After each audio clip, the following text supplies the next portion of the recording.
Scan this. Sovi is here. Let's level up.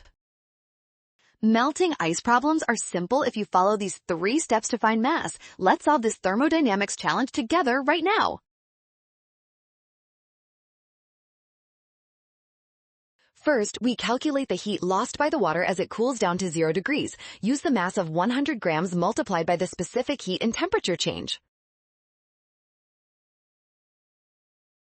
That calculation gives us the total energy available to melt the ice. We then set this heat value equal to the mass of the melted ice times the heat of fusion.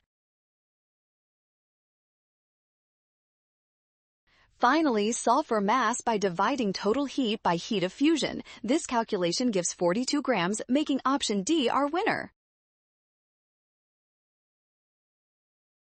Well done! Scan the code to learn with Sovi. Watch signs and avoid rushing. Trust given values and check steps for option D.